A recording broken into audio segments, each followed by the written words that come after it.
Everybody say it mean. Who's that out there living the dream? Let's blow in the bean. Who's that still smoking all that green? Let's blow in the bean. Come on, y'all, let me hear you scream. Let's blow in the bean.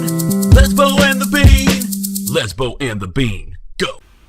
Surprise, surprise, surprise. Guess who called this from day one? I believe we actually even put up a GoFundMe. It received a little bit of money, but you can thank us later on our Twitter and or other devices. Conor McGregor and Floyd Mayweather is a go. We kind of already knew it. We've been predicting it from the start. I don't think you were always on. I think you were I was more a lot of it. I was more like, hesitant.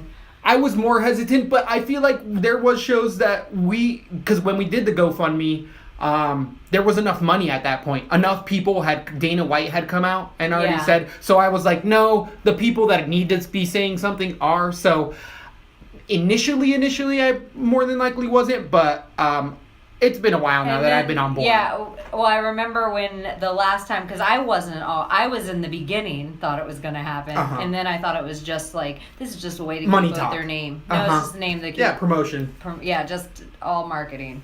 But here it is. Right? So now we have 2 months, August 26th. It's all anybody can talk about. It's the fight to remember. This is the biggest boxing event that's come about in decades. I mean, there's people that... Is it fair to say sporting event in decades? I would agree. I mean, I don't know because I'm so attached to the community. Maybe FIFA World Cup type thing, but I think it'll have that kind of viewership. Well, it's transcending from what I'm starting to see. It's transcending more than just sports. Like, this is popular culture because significant others of ours are just as excited as we would be for a pay-per-view. That's how they're treating this, and we're like, oh, what do you know about either one of them? One's a boxer, one's an MMA fighter. Okay, awesome. Like, we can start there, but the type of people that are now talking about this, as in regular people, not hardcores like us sports fans, more just somebody at the laundromat, is just like, hey, did you know about that one fight? It's going to happen. It's pretty amazing. It is a once-in-a-lifetime event. There is all sorts of money to be made on this, and more and more people. There was a bunch of commissioners on Ariel's show today talking about, hey, we got this. Nobody's batting an eye. Nobody is meeting it with any resistance. Why? Because the money they're talking about is so big. Everyone's like, okay, let's just do it because we all want to get paid. Everybody wants to get paid. Well, it's good for the town it's in. If is Vegas going to fight it so LA can turn around and say, we'll take it? Or New York turns around and says, we'll take it? No, Vegas wants all the commerce to go around it. The restaurants, the hotels, the gambling that people drop over there. That's going to be one of the biggest gambling days of the year. I mean... Oh, I'm going to have some money on Conor McGregor. Ooh! I'm going to have some money down. It can go either way. I can see money putting down on both sides just to kind of cover your bets. I don't think you can put money down on Floyd. I think there's no money to be made on Floyd. I would Not say because that's I don't think it's like almost an easy bet putting Floyd decision. That's almost like an easy or Floyd. There's no value in Floyd. There's no money. There's no value. You can't really get anything. But there is money to be made on Conor. It is interesting. There's avenues. I'm gonna. We've talked about this already off air, and we tried not to, but it's just on the tip of everyone's tongue. I'm gonna put money down $1, $2, $3 in round 1, 2, 3, and 4 for Conor to knock him out because the odds are so crazy. They're crazy right now. I think it's like 1,200 to 1 for a finish for Conor. What I'm interested to see is kind of the prop bets that are going to be like, oh, what's Mayweather going to come out in gold, red, blue, or white shorts? Like, there's going to be all sorts of other money line and prop bets that are going to be happening. It just makes it fun. It makes it gambling. But the undercard, that's what I want to know. Are they going to make this just boxers, or are they going to put an MMA guy too in there against another boxer underneath it? Conor's already said that he is coming back to MMA. Because a lot of people have been saying, oh, he's not going to come back for the type of money he's going to make. But even his own coaches, his boxing coach, and everyone has already said, like, no, he's coming back to MMA. He's just going to make a shit ton of money real quick. Look at that. As I'm trying to pull up the odds, most bettors are actually putting their money on Conor McGregor to beat Floyd Mayweather.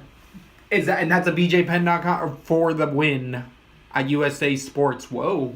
It's a big That's a big publisher there. ESPN's David Purdom, the Westgate, a casino in Vegas, reports that 90% of the bets that are taken are on McGregor. The odds makers have responded by raising his odds from 11-1 up to 6-1, and even up to 15-4 on the last one betting site. God dang, that's a lot of movement. Huge. That's a lot of movement, and I'm in the vein that it's Mayweather. I mean, I'm gonna stick with you gotta master at one sport going in against the guy that's good, but you're working against the machine that has been trained to be the best at this sport, and he has been. He is a bit older and doesn't have as much punch, but he was never gonna knock Conor out. He was that was never in anybody's mind that Floyd Mayweather is going to finish Conor. I can see an accumulation of a finish for body shots. A lot of for people Conor. think for Mayweather. Think Floyd will finish Conor. I think I could see the finish coming from body shots. I just feel like Conor could be open to the body. Diaz got him to the body. Once he's tight right here, I think Conor he's not soft anywhere. So, and there's the ways you flex to take a body shot. I don't know. Diaz showed that he can hurt him to the body, and that Diaz says that's where it started. That's where the decline in the first fight was. It was the body shots that eventually opened up that submission because the panic shot. And I don't think it was the body shots that hurt Conor as much as took his breath away, and he was not prepared to I think that's hurting him against. But that fight was on such short notice. It was such a different. He was totally prepared for a whole different fight that time. It was such a different monster, even the weight. But he's such a fighter's fighter. I think even taking the fight the second time, again at 170, it's like he wanted to prove to himself that he could win that task. Arguably, some people say the decision, but yeah. I think going against a 170-pound guy that walks around at 190 for 5 rounds is a harder task, in MMA, is a harder task than going against a guy who walks around regularly at 150 in boxing. I could see that. There's so many different avenues. Like, this is gonna be a, Ali Frazier type of thing. It is a bit more sideshowy because it's kind of cross-promotion with one sport bleeding into another, but I think this is going to be an event of that stature. This is going to be one of those things that you're going to remember when you saw Floyd and Conor fight. I think Triple G and Canelo should be the co-main event to this fight. Ooh, that would be amazing, but the boxers wouldn't like that. I don't think they would like that. I think as Canelo and Triple G, you're going to get more eyeballs on yourselves so for people to realize, whoa, and it kind of it'll make the Floyd Mayweather Conor fight probably look bland. So I think would be a solid main event. They'll get twice the amount of views, maybe 3 times the amount of views as their pay-per-view is going to pull on its own, and just to have maybe new fans. But do you think Floyd and Conor would want to share that money? Because you got to pay those guys, because it'd be for a belt too that they're fighting for. I don't think they need to share money with anyone, honestly. That's what I'm saying. But then they wouldn't want to. I think that's where. They don't even need to share money with anyone. That's why I'm just saying they do motherfucking Coachella, they do a rock fest, and then they box. It is just a bunch of bands, and then they fight. Boom, we good. We don't need no fucking undercard. They have to pay out bands probably more than they'd have to pay out a couple of fighters. Yeah, good point. Especially under UFC payments. So, interesting thing that was just revealed as of breaking here on this Bow and the Bean. Conor is actually a free agent from Reebok in this deal. So Reebok doesn't have any ties to him. So he can go out and have a $3 million contract with fucking Nike, Gatorade, or all of them. But Conor is...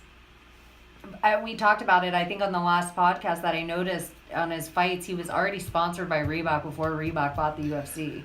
So he probably still have Reebok, but he doesn't need to have Reebok solely. He can have other sponsors. Right, so he can make so much more money because I think he pits them against each other. Bad Boy at some point. I don't remember all of his prior to. He was out of Cage Warriors, out of Europe, and... He could have the Mac Life and green shorts. You know? His own, all his stuff. What do you think? What color is Conor going to be wearing? Green? I think it's going to be black and gold. I'm thinking green. I think he's going to wear green. We'll see. I think they made the green shorts. Yeah, I remember those, the green with the gold. No, but just for him, Reebok made green shorts. I I think the Irish flag will be interesting. That'll be everywhere. He'll walk out to his same song. Oh, yeah. Because tickets are so expensive and they have so many deals I've been reading about with the T-Mobile Center and or is it the MGM Grand or the T-Mobile Center that they're having it at? I don't know why. MGM. It is MGM Grand? I believe it's MGM because Floyd is renting out the MGM the night after for his after party. Oh, He's shit. already rented the fucking... But I think that there's so many people involved on a first come first served basis for these tickets. It'll be interesting to see how Conor's fans get into this arena, because we always see anytime he fights, we're like, how do these MFers keep affording to come all the way to America, to Vegas, and then always pay for the fights when he fights you might as well be in Ireland. I totally agree, and I love that factor for Conor. I think that benefits him, even though Floyd is used to getting booed. It's he's always been kind of a bad guy in the sport. Ole, ole, ole, ole, ole. I think Floyd went... who did he knock out? Who was the Irish guy that was a bit of a cheap job? Not Mickey Ward. Ricky Hatton. He was in Europe and they were booing the national anthem as Floyd came out. That was a little unsportsmanlike, but it was done. Somebody who also doesn't give a shit about getting booed at all during their fight, Holly Holmes. She sure doesn't. God damn. I mean, we did get I into would have a game breakdown. plan. I told you, and you guys, I am a novice. If you listen to this show, you're hearing me learn every day about fights. I know Holly Holmes' game plan. I could coach somebody to beat Holly Holmes if their body already was... In that first round of that main event, there was 9 punches or kicks thrown. 6 by Holly Holm, 3 by Bethe. Not one fucking landed. It was the epitome of just both of them pawing each other out there. The ref at one point in time stopped them both and said, all right, I know about game plans. You guys got to fight. And they both shook their heads. And then finally, the move of the fight was Bethe waving Holly Holm into a kick and Holly throwing the kick and finishing her. Poor Bethe. I think that That poor Bethe. she's fucking had a meteoric rise without really fighting good people, and now she's fighting people that are really up at that caliber, and she may not be. Was it just me, or did she put her hand up to tell the ref, okay, I'm done, she broke my nose, and then Holly hits her with an uppercut? I felt, at first I was like, whoa, maybe that was called early, because her hand was up. She took her mouthpiece out, but when I saw it from the other angle, she wanted that fight over. She was saying tap. She was saying, stop her! yeah, she's all tap, tap. She was verbally tapping, and Holly was like, oh, here you go, uppercut. But Holly, after in the post-fight, was saying that she specifically knew that she was more than likely going to get bruised, which this has happened to her before. And as much as people say she's a knockout artist, Holly has knocked out a few women and gone to many, many more decisions in her career. And it's because of the lack of pressure or the lack of engaging. I think she's incredibly predictable, Holly Holmes. And if you know how to tell... you can fucking see the punches and kicks coming, and other women are going to start to exploit that eventually. We're getting there. They are now. Yeah. True. This is her first win in 4. True. Speaking of one of Holly Holmes' losses, there was just another champion in the UFC recently stripped of their belt. As of today, Geraint Darandami, the soft lady who refused to fight Cyborg for the belt, was stripped of her belt today, and that fight is given to Christiana Cyborg versus Megan Anderson. That is official. Good riddance. Good riddance, soft lady. Yeah, I think it was completely inappropriate. She shouldn't have that belt to begin with. As a fan, and I like the romantic side of the story that's involved in all these, I would have liked it for that to have been Holly's belt, but no more should Holly have had that belt than GDR. The only difference between Holly and GDR, if Holly would have won that belt, she would have taken the Chris Cyborg fight. And that is the other thing we will see. I believe Holly Holmes will fight the winner of that fight. Oh, I agree. And Holly's made no bones about it. She's a big star with no power in the UFC because of her loss record. Yeah. But I do think she's a big draw just because of the Ronda Rousey head kick. It's like her claim to fame. Yeah. People want to see that head kick. It'll Yes. be like the same way certain of the heavyweight fighters have their knockout that people want to see. They want to see Stipe or whatever come in and knock this guy out, or they want to see Alistair come in and kick the guy, whatever. Holly, they want to see that kick. And so, I mean, I think we might have even talked about it, even though we didn't break down the fight. We broke down a couple of the fights coming in. Mm-hmm. Yeah. I think we said, this is a gimme to Holly. They're giving her somebody who moves forward and is super aggressive because Holly's a counter striker. And Bethe was like, "Oh, I know what they want to do with me," so she stood back the whole time and waited to the third fucking round. Then she just got. She put her hands down and was like, "Oh, kick me in the face," and Holly was like, "Oh, okay, I'll kick you right in the face." Holly, man. So a quick night recap on the night. There was only 2 underdogs that came through. The early morning. On the early morning, yeah. It started at 4:30 in the morning. I was here. awake for the beginning card, just still from my night at work before. I ain't Wow. walking the streets. But I could not make it. I was like, I have to sleep. Yeah, it was definitely a long day. I had to try to take a nap in the middle of the day, and that didn't work out. So we actually have this coming up weekend on Sunday card. So they're throwing us a little bit of different stuff. It's like a Sunday day card. Weird fights. I'm disappointed we didn't do a breakdown. Because I think a lot of the fights, there was just some fighters that I would have liked to hear your side of it, because I didn't know them well enough, and hear how we break it down on air. Yeah, talk our way through it. There was so much, but there's still some fights I would have gotten wrong just because I changed at the last minute. Like, I liked Safadine in that fight.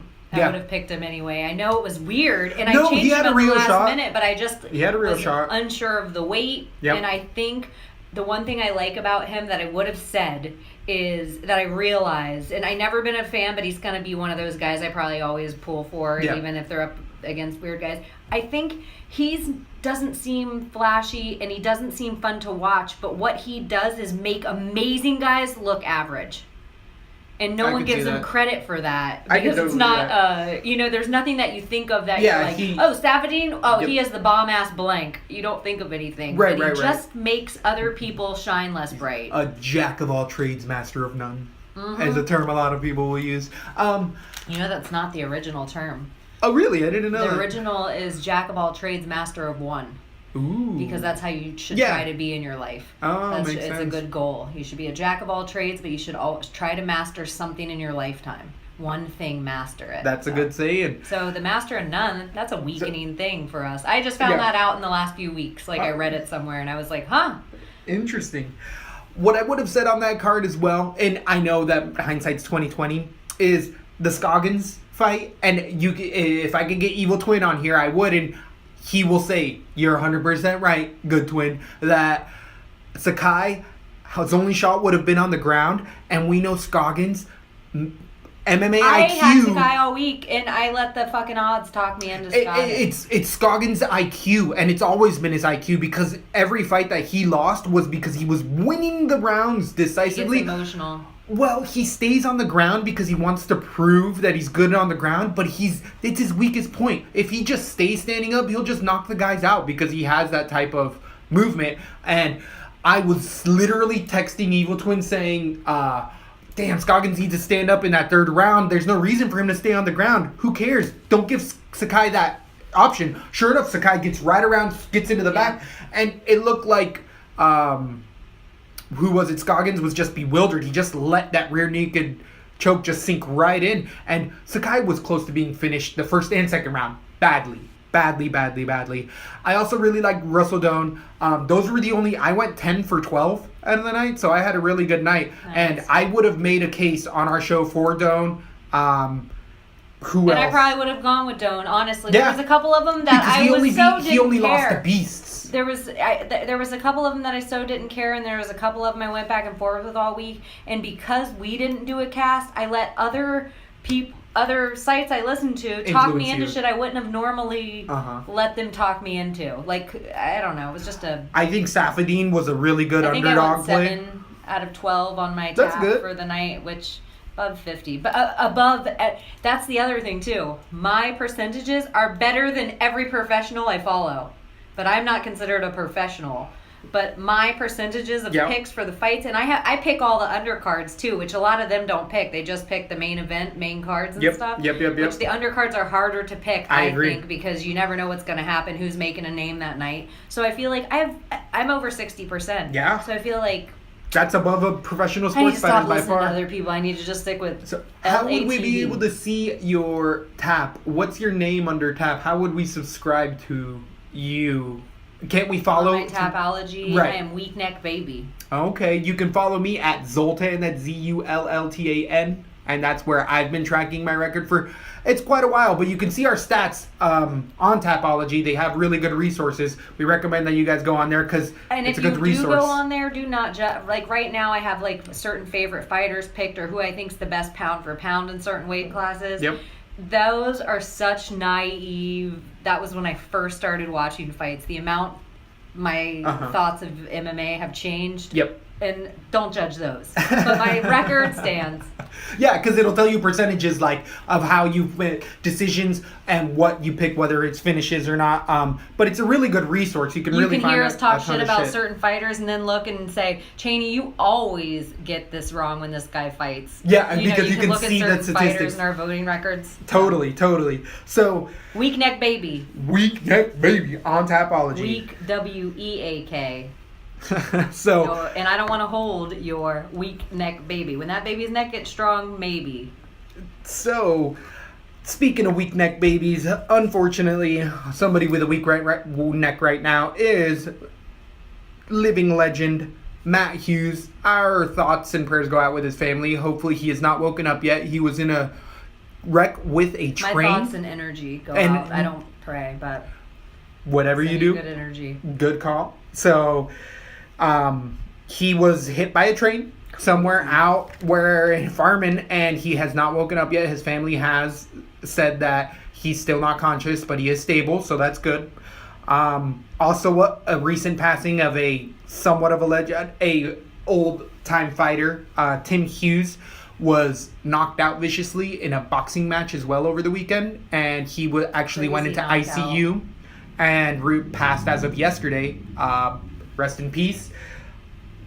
Good luck to all of yours and family. Sorry, I Tim really Hughes, hope that Matt sucks. Hughes, man. It's sorry about the death in the ring, but I really hope Matt Hughes Gets back comes together. back to us. Yeah, I agree. He was just talking about coming out of retirement and fighting in that Legends League too. I liked him. I got to see the very end of his career when I started watching, and He was one of the first big ones. Identical twin wrestler. I mean, I remember back in the day being a big fan, and any hardcore will tell you Matt Hughes is a staple. He's a trendsetter in the sport. He started a lot of he was one of the guys that never had a jiu-jitsu black belt, was finishing black belts, and people are like, you're a black belt. He's like, no, I wrestle. I just know how to submit you.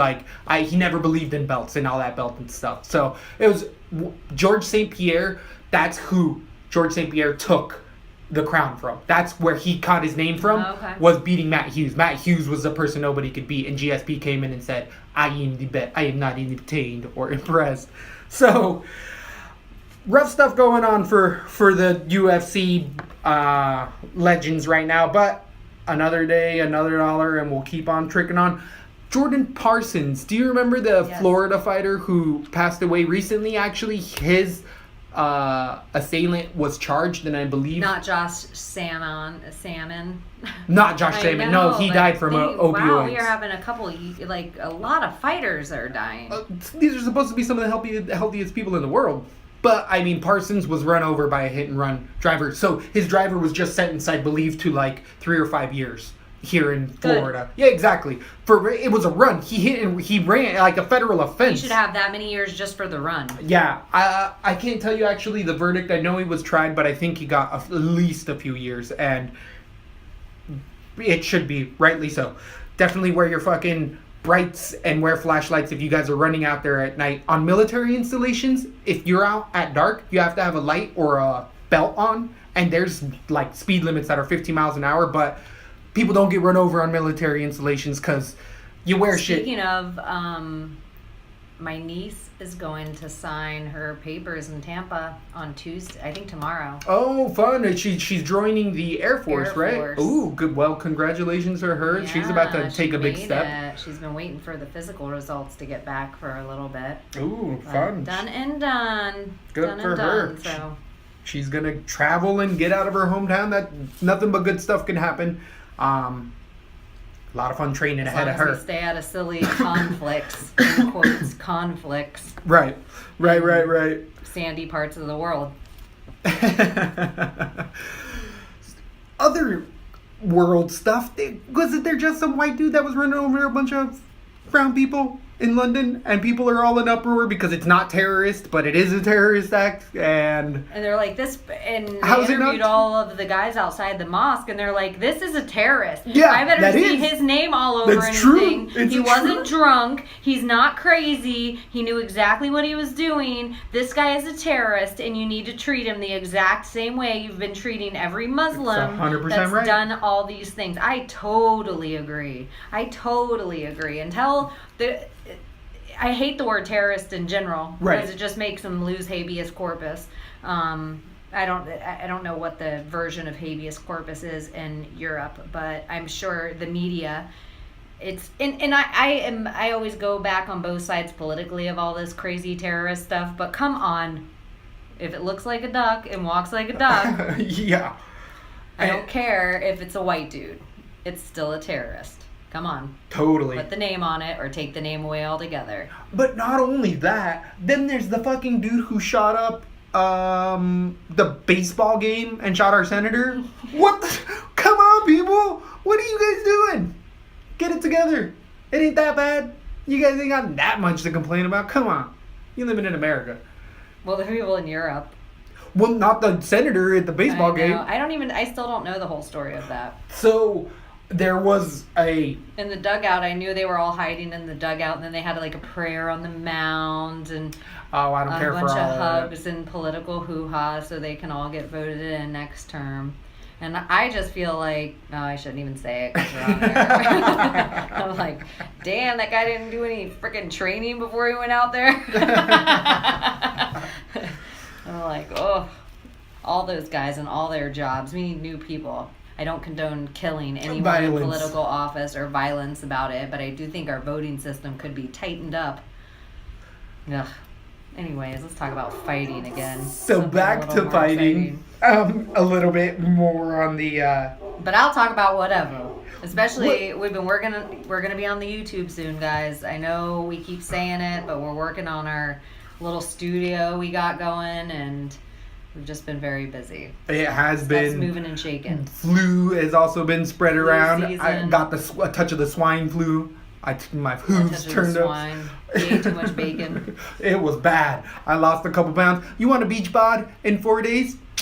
Get the swine flu. Andy cut his Elias Theodo mane. So it's delusions of grandeur will definitely heat delusions will make you think things. I had one of the worst weekends I'd had in a long, long time. Sick as a dog or a pig, and I had to work. I work as a caregiver on the side, and I was hanging out with my client, and I had to deal with poop, puke, sickness, and just heat all at once. I had vomit and snot and who knows Snot what else alone. in That's my my hair. worst of vomit, poop, and snot. I would rather take the vomit than the poop. I hate stuff coming out of the mouth and nose. Mouth and nose. I mean, vomit's coming out of the mouth too, but then vomit, snot. Oh! And I had a fever, and it was like way too early in the morning, and I was just like, hair, don't care. It's time. And it's just, it was tainted. Do you know something all of a sudden when you like have a piece of clothing that is a little like too right in the sweaty? trash. Yep, exactly. You're like, I don't even want to wash that thing. That's just, it'll grow back. That's It'll usually grow how I back. cut my hair. I can't have it on me anymore. I have to have it on. Yeah, that was exactly it. And I took a horrible haircut because apparently people don't know how to cut Latinos' hairs around here. You just have to go to a proper barbershop. I know. Hair today, gone tomorrow. So anyways, this coming up weekend, we have UFC 212. This is going to be on a Sunday. This is headlined by Michael Chiesa versus Mama's boy Michael Chiesa versus Kevin Lee at 155 pounds. What did you just say this fight was coming up? 212. Oh, okay. Am I wrong on that? No. I think you're totally right. I just am. Oh, I thought 112. I'm sorry, it's not 212. Oh, yeah, It's yeah. Fight night. Yeah. Okay. It's not a pay-per-view. This is gonna be on Fox. This is gonna start in Is Oklahoma the same City. night Bellator New York happening? It's the night before, I believe, Well, that's a weekend of fights. on Saturday. Yeah. Not that I'm watching Bellator. They still don't have me. Maybe if Chael wasn't on this. There was another fight on this card I was actually really excited about. I think it was it Michael Venom Page versus Chandler? Was that on this card? They dropped that. But they dropped it. Once that fell out, I'm like, nah. The other one is Emelianenko Mitrione. It's Yeah, the co-main event. I like Mitrione enough, but I don't know. So that'll be Saturday. This is going to be Sunday at 9 out of Oklahoma. And there's a lot of fun fights on this. I know that it isn't going to be a full weekend of fights with the Bellator. I'll definitely be watching the Bellator just because what else am I going to do Saturday night? But there's some prospects that are going to come out on here. There is some unknowns. There's some movement in the lines, and we're going to start from the bottom up. At the beginning of the night, we have a 205 bout, 205 pounds between Joaquin Christensen versus Dominic Reyes. Reyes came in, I believe, on like a week notice because it was Mazumagov or something like that against Christensen. Christensen is definitely the veteran here. He's had, I believe, 2 fights in the UFC and has come up 1-1 in the UFC. He has actually had 3 fights in the UFC, and he lost to initially Henrique Da Silva via submission, and then his most recent loss was to Anyaliagov versus submission as well. And that, I believe, was a really weird, like, Von Flue choke where he dropped Christensen on himself and then submitted him from the bottom, and everyone was like, that was the slickest, whatever. No, it's because Christensen isn't the best fighter in the world, guys. So, Christensen has a long way to go. He has a long way to go and no time to get there. Exactly. He's 38 years old. Exactly. We don't have to get deep into this. Reyes is coming in at 6-0 out of California. He is the younger fighter. I can't get his exact date, but I believe he's in his 20s compared to the 38 Christensen. We know what we're getting with Christensen. Mediocre striking, mediocre takedown defense, mediocre submissions. And normally you would say this is a number 4 guy in California, but California's thick. A like Mecca. It's a Florida. Exactly. It's not like they're number 4 in Nebraska. Right. It means something to be number 4 in California. He has only had 6 fights total in his professional record. And we don't really know anyone he's beat in his professional record. And I did watch tape on Reyes.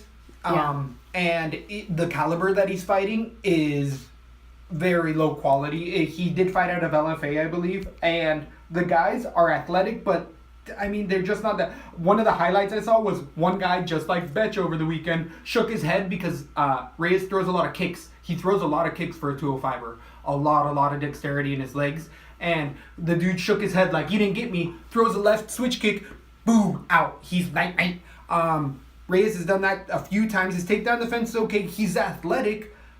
He's not a fat 205er. He doesn't look like other guys where you're like, really? That's a 185er. Like, he's definitely filled out. This is going to be a young prospect in the 205 division that we're going to hear of later on. The way the 205 division's going, honestly, this guy is going to be ranked right under, like, he's going to in like 2 fights. Yes, for that's reals. the way it's That's how going. it's gonna happen Look at the with last him. 2 guys that came out of nowhere that are ranked. They're fighting. What's the Manoa? He's the number 4. Yeah. Oh, gee. So, a good point. I think Reyes, though, is going to be likely to finish this fight just because he's a better striker.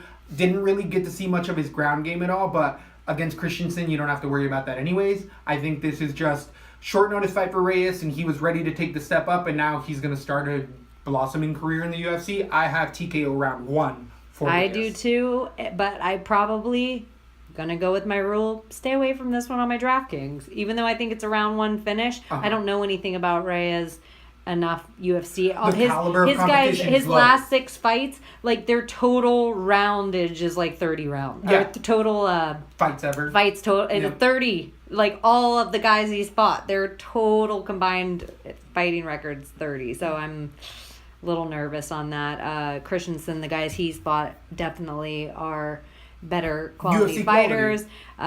First time on the big stage for the young kid. Yep. But I also think that we've seen the short notice fighters win frequently in the UFC. It's not an odd thing at all. We see There's a lot of superstars people- made by that. There's a lot of people that have understood for the last few years that you're not going to get called when you've won every single belt. For the UFC, when you're going to get called for the UFC is when somebody else drops out of a fight and they want to keep a card together. It's happened time and time again, and a lot of fighters out of like AKA and gyms that are established gyms are like, no, you stay ready because guess what? There's a fight coming up this weekend. Speaking of gyms, to get off subject, but it just, I know you're one of your favorite gyms you always tout is the Winklejohn camp. Yeah. They need to let Holly go. They need to let Holly She's expand pretty her loyal base. from what I've understood. It's not working for her. She needs some... if they are staying with this still, if this is the game plan still, this predictable game plan, who else is she going to fight? Jessica I? Who else is Holly going to beat at this point? Cyborg and Megan Anderson as soon as they fight. I think Megan Anderson and Cyborg both beat Holly Holm. I agree with that, but it's still a fight that she can have. No, but I just mean for Holly, I think there's no reason that she couldn't be a contender still. She has the skill set to be a contender. I think she needs to go to a grappling heavy camp, or I think she needs to expand this base a little bit. I know she's an older woman. I was about to say. She is toward the twilight of her career. I know she's loyal to John, but they should be loyal to her as well, or maybe bring in somebody different. Something needs to change with her. She needs something new in this game plan, or she's really in a danger zone against anyone else. Everybody has a shelf life. Everybody in the sport has a shelf life. Some people use it to their benefit, some people don't, and she's used it really well. It's tough though, like you're saying, she is in the twilight of her career in my eyes as well, and it would be really hard because she's still a number 1 contender. Like, where did she go? Like, she's still the number 1 contender. The division's not that deep. I know. I would say she's it's really easily weird. She's in a like the rough spot. JDS of the women's 135. Yeah. And because she has no say so about it, she will go up to 145 if need be. They're holding Holly there for the 145 division, I think. I don't think what's for her at 135. Nunes and Shevchenko both beat Holly easily. Everyone keeps saying Kat. I don't think we see Kat fight ever again. Yeah, I think Kat's probably the twilight of her Jessica career as well. I think they might just keep her for Ohio fight card because she will put butts in the seats in the arena. But other than that, Jessica I's in the same place. And it's not because that Ronda Rousey age of fighters was talented, but they were as talented as they could be at the time. Like, for what their age allowed them to get into in the sport. I think what we're seeing now with women's MMA and what's successful is these... I think JJ is like a perfect example of somebody who is keeping fresh. Shevchenko traveling, keeping fresh. So I'm just really... I'm curious at why somebody at Holly's level, who still is a contender, she's... she hurt... Or is that a great... Would it be interesting to you to see Ronda Rousey fight Holly Holmes again all of a sudden? Like, if Holly came out and murked her last 4 fights, you would think, oh, Ronda could never get in the ring with her. But now you're like, what would happen in another fight, a rematch? I think stylistically Holly would get that Yeah, fight. but I mean, it would sell 4 million pay-per-views. There's many better divisions. Probably and not really. Probably like 2 million pay-per-views. There's a lot of other fights that could happen before I'd want to see Holly fight. Right away again, myself personally. Oh my gosh, there was a lot of fights I could have watched before this. Anyways, get off topic. I was just thinking about the John Winklejohn camp for her and this fight style that I'm like, Yeah, exactly. and the feints were so far away. It was like, at least get close enough to make him like, I could tell. It was a bit not embarrassing, but it's just I see what you're saying. And it's real life. It's real life. People put themselves in these situations, whether they know that they are or not. But she's got to take a look or not, and she might not be because again, it's a little bit later. You still have Shevchenko versus Nunes? I still have Shave. I still got the Bullet as well. Team Bullet all day, every day. I know. I just have seen a lot of people like Amanda's gonna beat her like she did the first time, and I'm like, the first time that as it went on, Valentina started to roll that fight. Okay. So, back to the fight night. 112. We have the next fight at featherweight at 145 pounds. Jared Gordon versus Michael Quiñones. Michael, I don't know how he pronounces it, but these are both debuters. Did watch a little bit of tape on these guys. For the 145 division, neither of them looked like they were going to be an immediate contender. They were both kind of grinders. Okay striking, good all the way around. Nothing stuck out for either one of them. Quiñones for me was much more of the basic striker where he's coming out of Florida, he tend to keep the fight standing a lot more, and that's how he'd win his decisions and or knockouts. Gordon had that same ability of striking, not as many leg or kicks in general, but what did stick out for Gordon for me was that he transitioned into his takedowns heavily. Every single one of the fights I saw Gordon in, he was throwing 2 to 3 shot combinations into a single leg drag, a double leg, or he would even hold shots. He'd get deep in on the legs and still drive through them, and that's just, he might not be the best wrestler ever, but it's good fundamentals to see when you're seeing anybody. So I feel like the fight can be dictated by Gordon a bit more because of those takedowns and or top control. I didn't really get to see either of their ground game too much. Both of these guys do like to stand up. This is going to be an exciting fight, but these are both debuters. Anything can happen. I got a caution flag on this fight all the way around. I think that Gordon is going to win via decision, but I'm saying stay away from it. Stay away from it on your tap. Stay away from your bets. Enjoy this fight. Watch these guys and make bets later on in their careers. Right now, it's a coin flip right now. I believe I have the underdog in this fight. I think that he has some jiu-jitsu game. Quiñones? Yeah, I don't believe El Chapo. Oh, El Capo.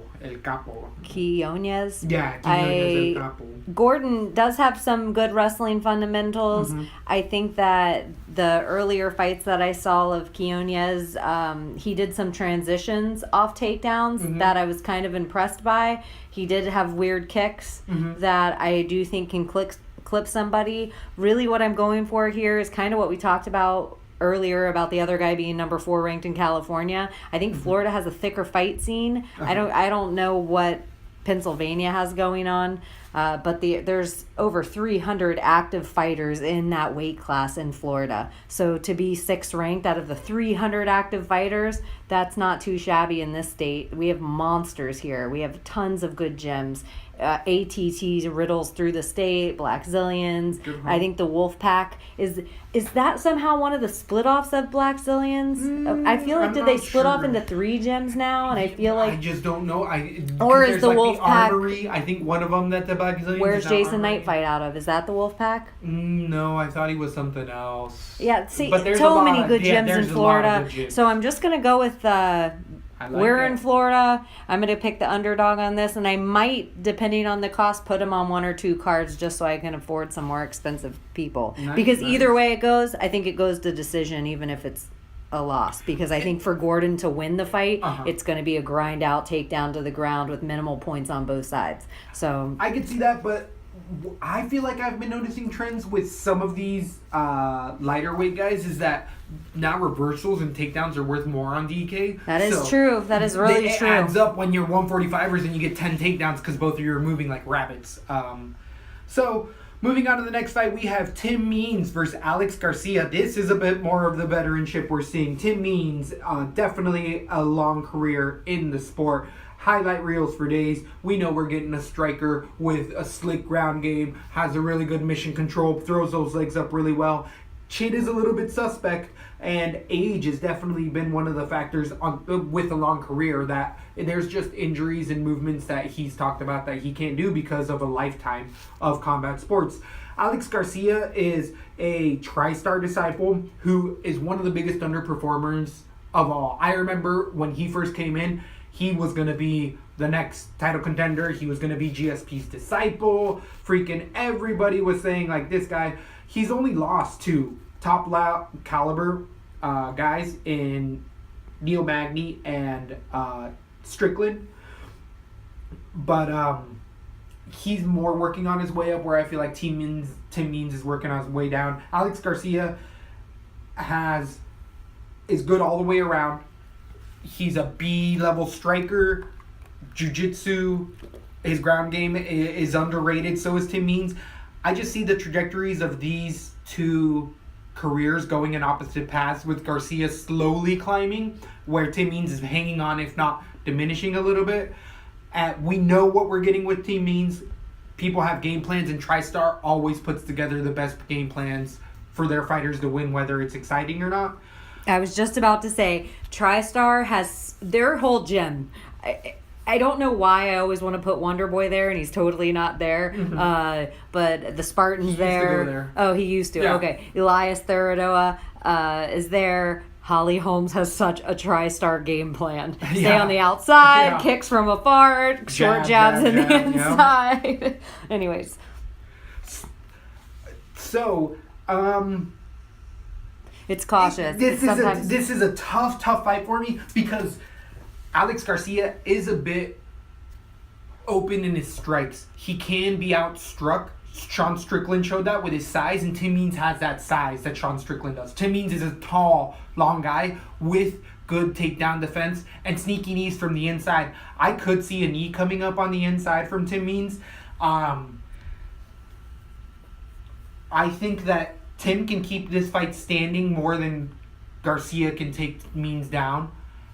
I think that this is going to be one of the final showings that Tim Means has there. He's going to look good. And I have Tim Means winning by TKO round 2.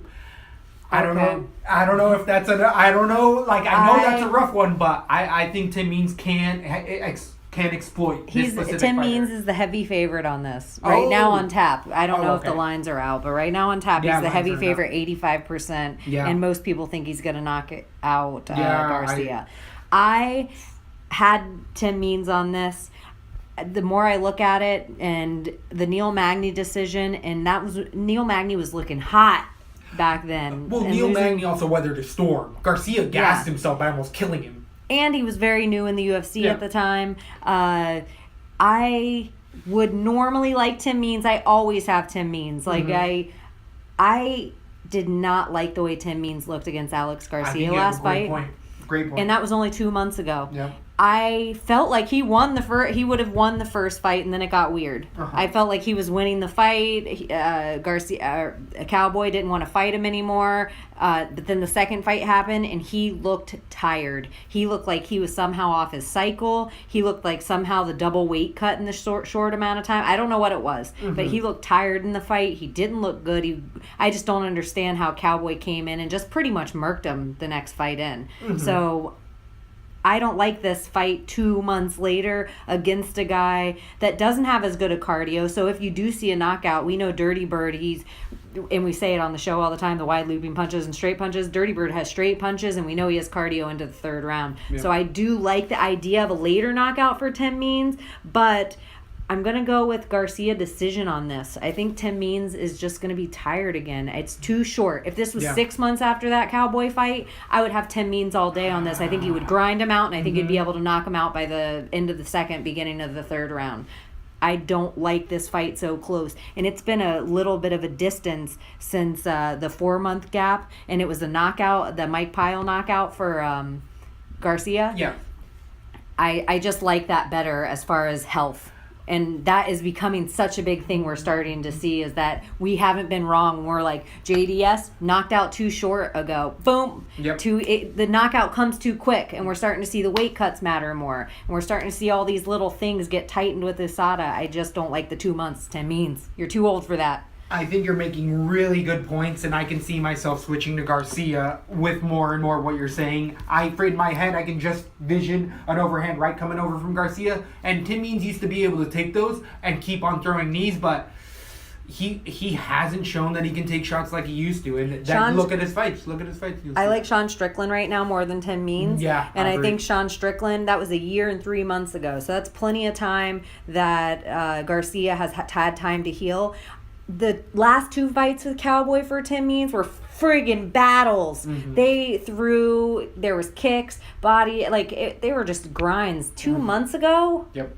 Now you're gonna go into with a guy like a little short, stouty, strong guy. Powerful Yes, guy. it's not a long guy like Cowboy was. I think it's gonna be a harder 2 rounds, and I think Garcia can take the first 2 rounds. So I have Garcia decision right now. I could sway that to a knockout, but Tim Means does have a pretty good chin, so I just gonna go with decision and think that Garcia is gonna get the first 2. I like it.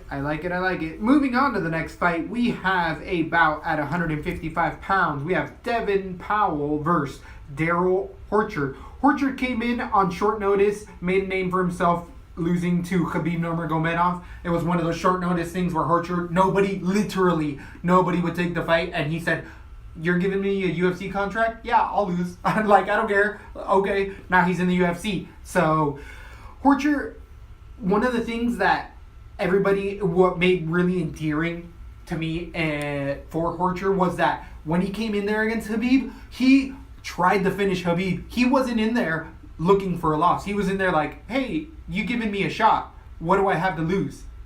Okay.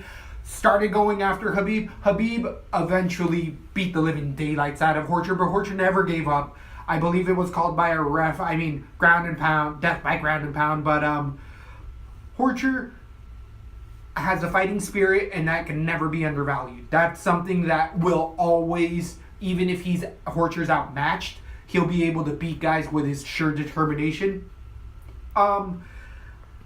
Definitely has a long way to go with his technique, but I think that once he's been in there with a person like Khabib, he grew, even though he lost, he still grew a lot from that. And I'm liking what I'm seeing Horchard stylistically against Powell. Powell is one of these guys that never stuck out anywhere to me. Potential grinder.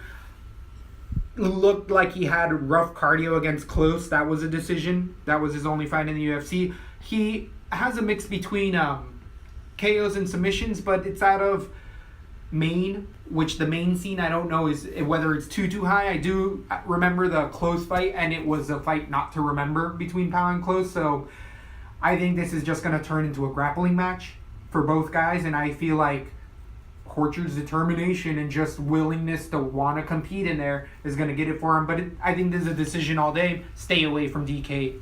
This is a decision in my eyes. I think Horchard can knock him out. I think this is a guy, I think they fight too close in the States from Maine and Pennsylvania. Mm-hmm. People might know him in the right circuits, that I'm going to trust the fake crowd favorite on this of whoever's picking might know a little about these guys. I like Horchard too, as much as I think he's one of the only guys that took the fight against Khabib, which just feeling Khabib's strength alone, how can that not make you better? Like exactly, right? He's had the bright lights of the UFC, not that Powell hasn't. I just think a Khabib fight, so much more intense. What are you going to learn? The majesty of that kind of fight. So I'm going to go with Horchard on this, but I have Horchard KO round 2 right now. Nice.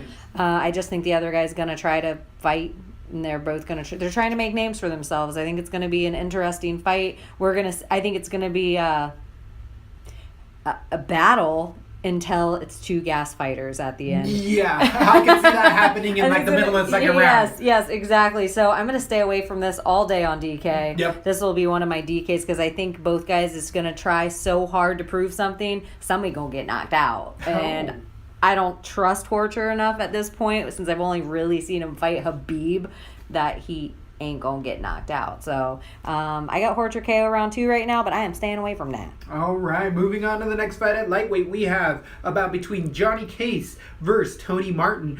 This is a sleeper of a fight. Both of these young prospects this is just a really fun fight. Case is always in good fights. Yeah, He's one of those guys. It's not. Yeah, he just recently lost to Matthews, which Matthews is also an dark horse in the division. He's a young guy, but Matthews is a fucking stud. And that was over a year ago that he lost to. I mean, Tony Martin has also only lost to Leonardo Santos. That Matthews against Case was the best I ever seen Matthews. Yeah, I agree. And that was a close fight. Tony Martin recently beat Alex White, and I feel like Alex White is a real big dark horse in the division. He's really gotten his whole game up. This I see turning into a grappling match. Both of these guys have good striking, good hips by both of them, good fundamental wrestling. The submission, neither one of them is like a true jiu-jitsu guy. They're both kind of wrestlers with jiu-jitsu and striking, MMA guys.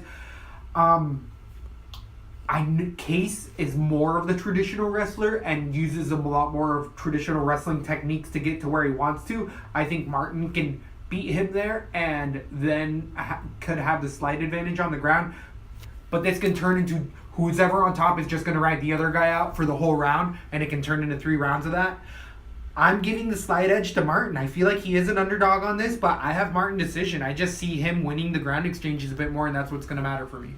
I have I think Case decision. I think we're going to see a little bit of everything in this fight. I think we'll see a lot of ground exchanges. I think we're going to see a lot of stand-up. And I think it'll go round by round. Like the first round will be all stand-up. Second round, we're going to see a whole bunch of back and forth on the mat, and then the third round will be the deciding factor for me. I feel like this will be one of those ones that goes to a decision and could go either way, and I might be pissed because it'll probably go the opposite way I pick. I just really like Case. I feel like he's one of these guys like Tim Means, like Safadine, like that will never be flashy, that'll never have this huge name, that'll never sell pay-per-views, but they're just there to dim other fighters and make them look a little less grandiose in the ring.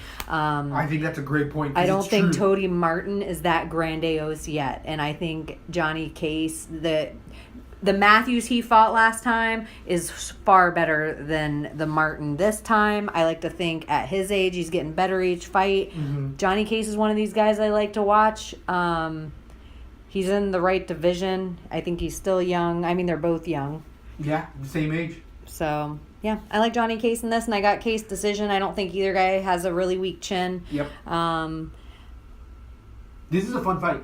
It's a super fun fight. It's close. It's super close of a fight. I think both guys is more defensive on ground than offensive, so I don't think... I think you're right. I think it's going to be... I think it's a sleeper. I think it'll be exciting. Yep. I think they're both going to want it. Both have hearts, but I do think it'll go to decision either way. I got Johnny Case decision. Woo-hoo. Could change. We'll see. But right Woo-hoo. Now. That's a fun... I'm excited for that one. People are going to come back at us watch on Monday and be like, damn, that was a good fight. Yeah, we said it here first. Moving on to the middleweight division, we have Vitor Miranda versus Marvin Vettori. Vettori is one of those Italian fighters who is, I believe, now fighting out of like Las Vegas or something like that. Like he moved to the States a little while ago, so he's not at that. His biggest claim to fame being Italy is definitely he's here in the States getting better. He has his most recent loss in the UFC. Vittori's was versus Cara de Zapato Jr. It was a decision. The fact that he went in against a black belt of that level and wasn't submitted when it was mainly a ground fight, I think is credentials for Vettori. Vettori comes in with a heavy wrestling game, even though I believe he was out of the Italian wrestling scene. He's got good basics in wrestling 101. He gets people to the ground. Arm triangle is his number one submission. He gets it a lot. People know that it's coming, and he still gets it. He gets in a good side position. He has a good double leg takedown. His caliber of fighter, though, that he fought and was doing this to was low. And the way that he was beating people initially on his tape compared to what he's doing now in the UFC, you see a big dramatic change, but that happens to anybody who comes to the UFC because now you're fighting the best of the best. Vitor Miranda is definitely a much older fighter, been in it for a long, long time at 39 years old. His last loss is to Chris Camozzi via decision 11 months ago. Prior to that, he was on a 3-fight winning streak, beating a bunch of Clint Hester being one of those guys, Jake Collier. These guys are all out of the UFC as well.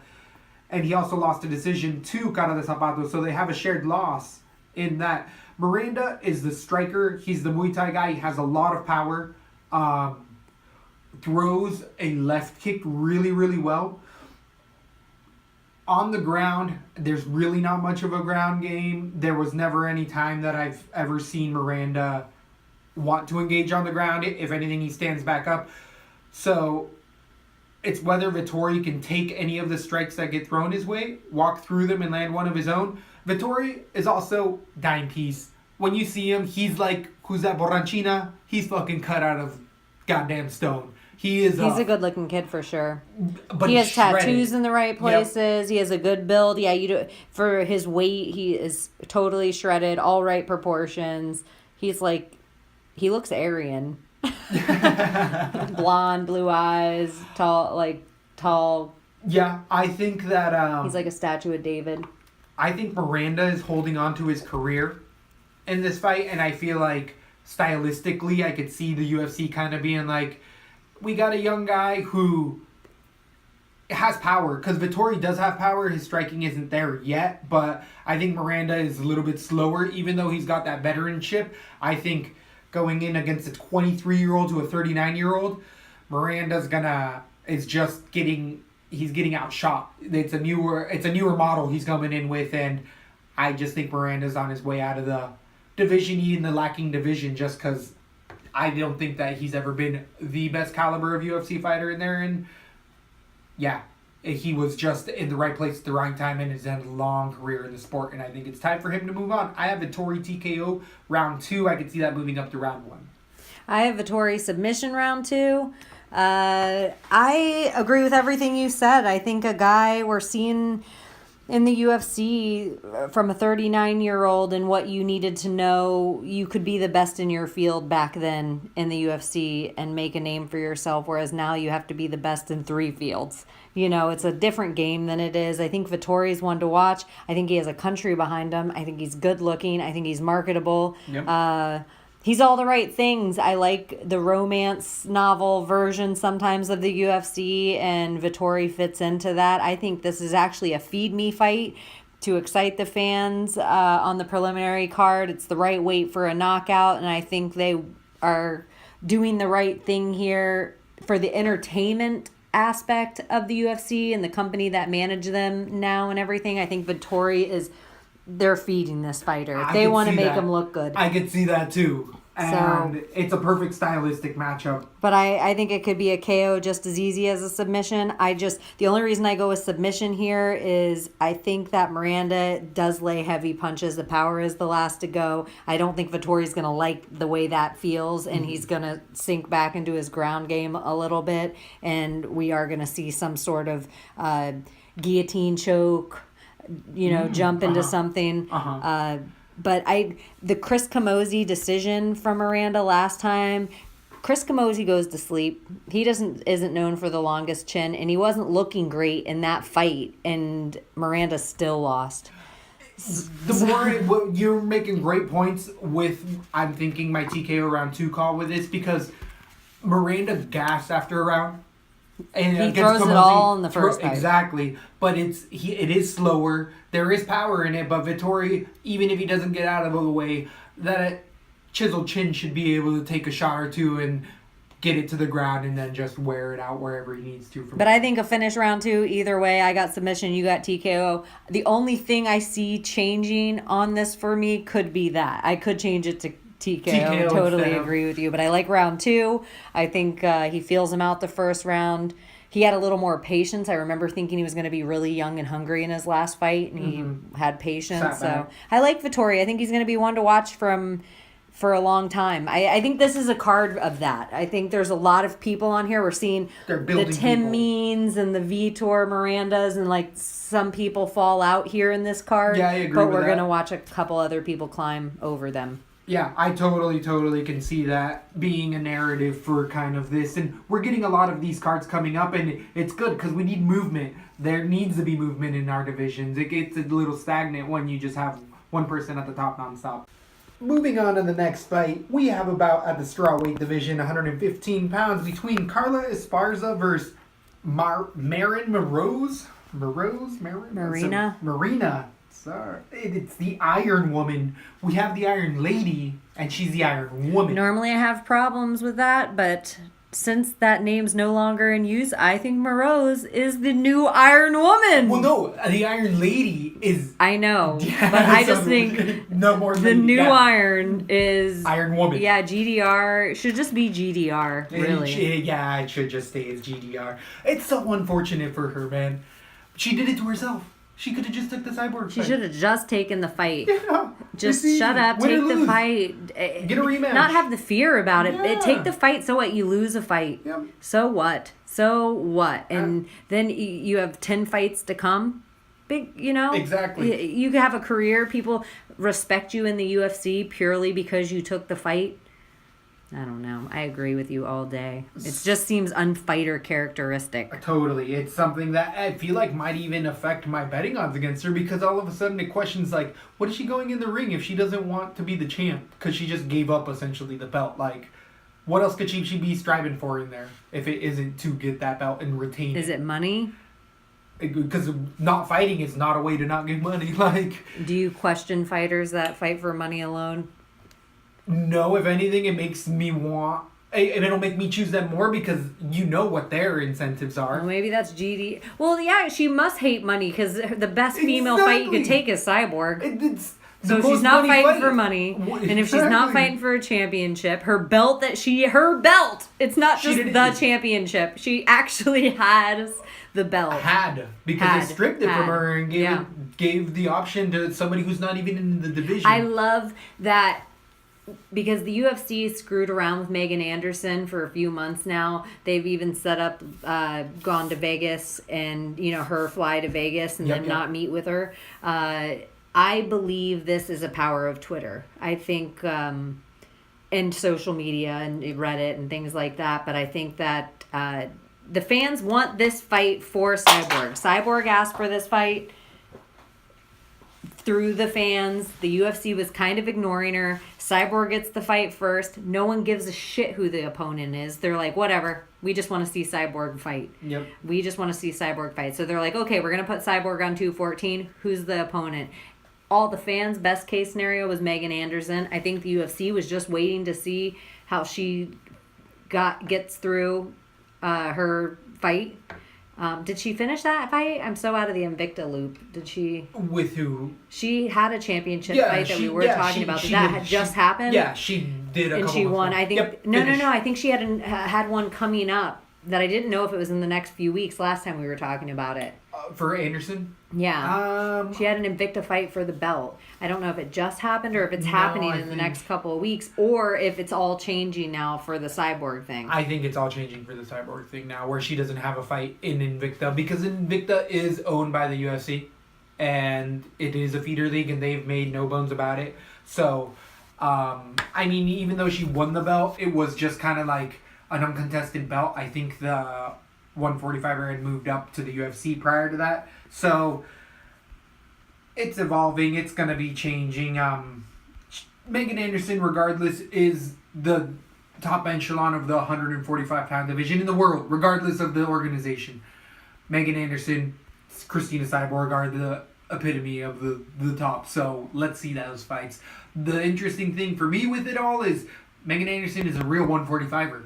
She's like 155 that cuts down to 145, where Cyborg walks around at 145, and so do a lot of the other women that are Cyborg doesn't walk around at 145. Wait, how much does she? I feel like she 175, 185. Something like that. Yeah, she's a big lady. Yeah, but Megan Anderson is so big, so tall. Yeah. Muscular as well. Very muscular, very in shape, very skilled, all around. I think she's a great star for the UFC. I think so too. And I think so too. Chris Cyborg and Megan Anderson are great fighters, and then the fact that they fight at 145 is very cool. That it does build that division and just two fighters around who they can make some interesting fights with. I want to see Holly versus Megan Anderson. I want to see Holly versus Cyborg. So it's like all of a sudden, all that's better steam than GDR in any way, shape, or form. Yep. So, back to the fight between Carla Esparza and Moroz. Esparza came off of the show with the championship with the belt. She won the show. She then got demolished by JJ Champion and is gone. Been somewhat spotty ever since her loss. She recently lost a split decision to Ronda Marcos. I believe I had Marcos in that upset.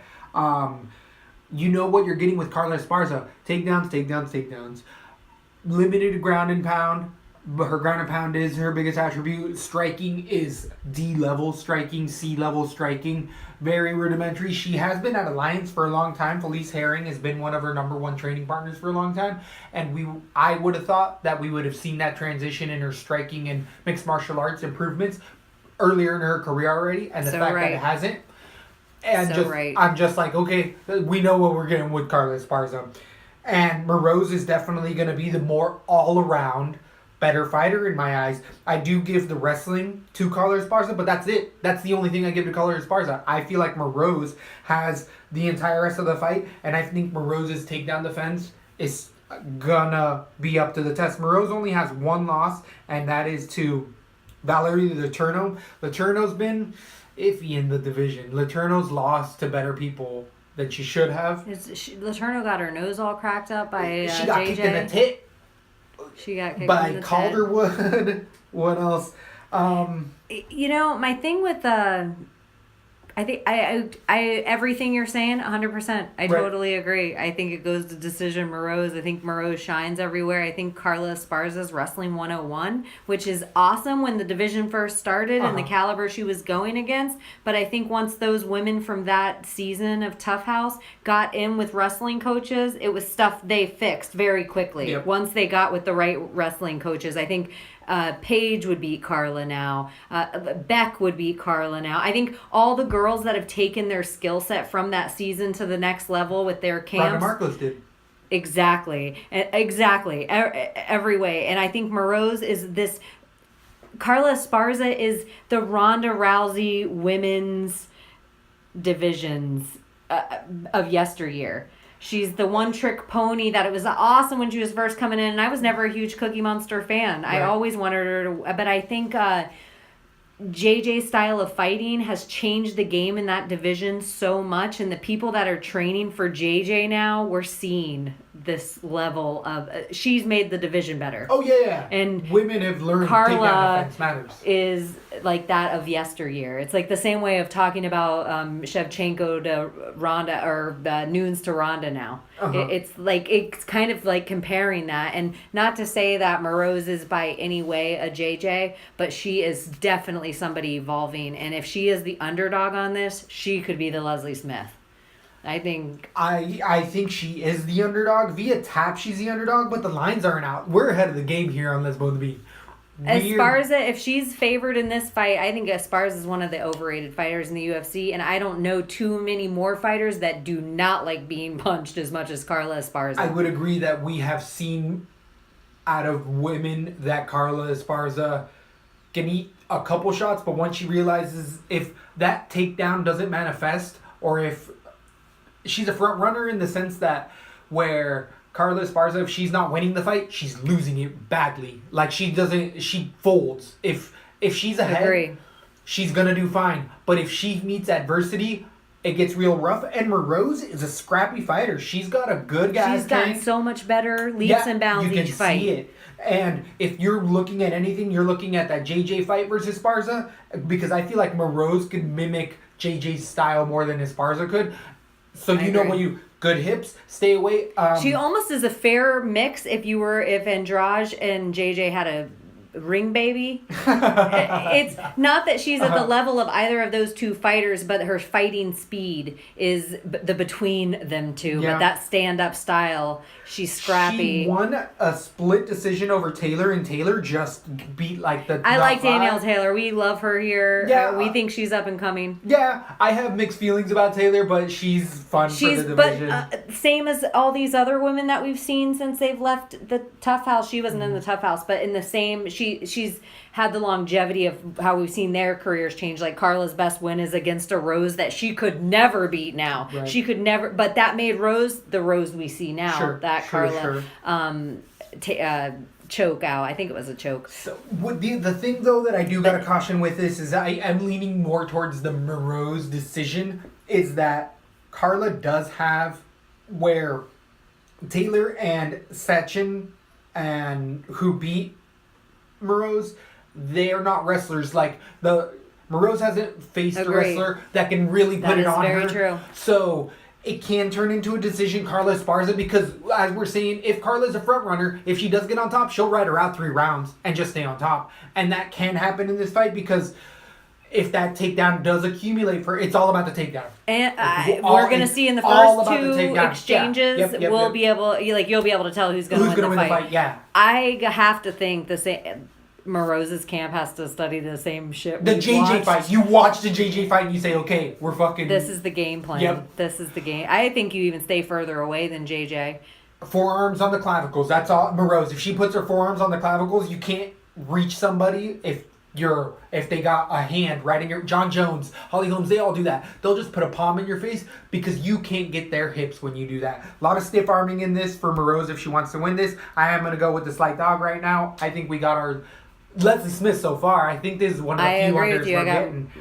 But this is a decision. I think I'm going to stay away from DK because I don't see a finish accumulating for either one. I agree. So, I don't think a finish goes here. I just think it depends on how cheap Morose is. If it's close, like the 8-1, 8-1, I'll stay away from the fight altogether. This could be but if I just have a feel, Carla, that Rose win on her record, it's going to make her a favorite with everybody. And you got to think back to that fight. Rose is one of the women that Danielle Taylor, she needs to do. If Danielle Taylor wants to take it to the next level, she needs to get in one of the grapple heavy camps. But I think Rose would crank Carla Esparza if they fought again.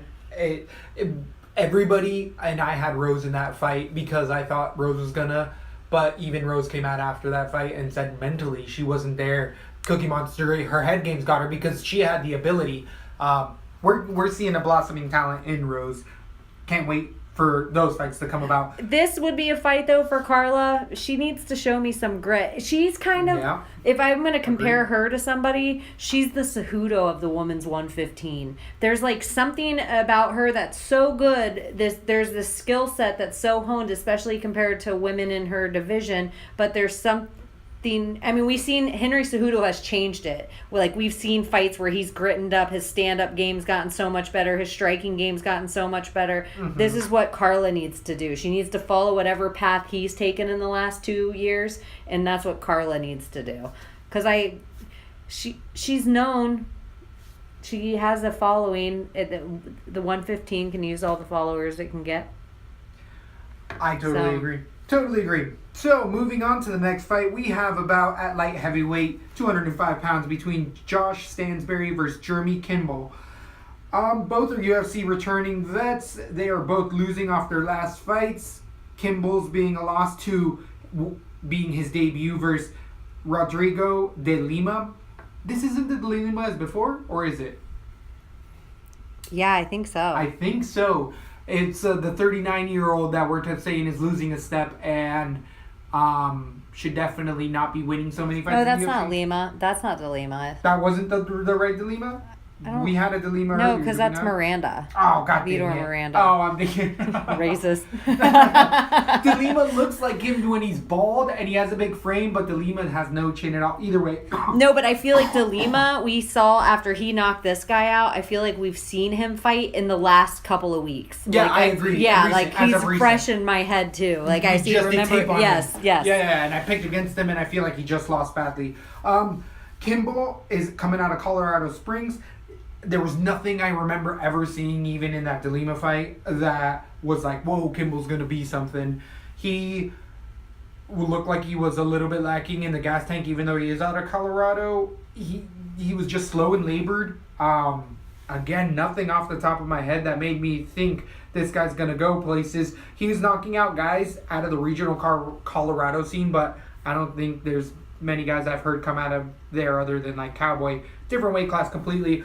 Stansberry has definitely had a few more fights in the UFC. He was on the Ultimate Fighter show. He lost to Khalil Roundtree, who was part of the finale. Roundtree is an up-and-comer in the division as well. Has a lot of power. The fact that he lost a TKO to him isn't that bad because he's a TKO guy. Came back and beat Corey Hendricks, and then recently lost a decision to Devin Clark. Devin Clark, though, the interesting thing about this fight is that Devin Clark was at 185. I think Devin Clark moved to 205 for this, and Devin Clark came in with a lot of accolades off of the show that he was supposed to be knocking everybody out, and Stansberry took it in there and took a beating. Lost the decision. I think it could have went either way. I did have Devin Clark in that fight, but Stansberry showed that he can fight to the level of the person in the ring with him. I just don't know if he can surpass it necessarily in spots, and I think that that's something that he's out of a good camp at Team Impact. I can't think of who else is out of there. I just saw the more want, and with the show and the people that I know. Can we just another shout out to Tapology? If you could put a button on the gyms so we could open up a page on the gyms, that would be fantastic. Because I would like to press it where you could, if we could just see where the gym was, maybe other big fighters who runs the gym, but sometimes you can put it together what their specialty is if they're an MMA gym. That would be fantastic. But or even just a link to their friggin' website, whatever the gym's website, so at least I can look at it there. Okay, go on. So I would say definitely that Stansberry's exposure already to the sport with being on the show. What happens with the show, not only do you usually get a contract in the UFC, but then you get exposed to coaches that are like, hey, I like you, Stansberry, come to my gym for a couple months. Get better. Where Kimball, I don't know if he's necessarily had that. He's been out of the Shinjatsu Jiu-Jitsu.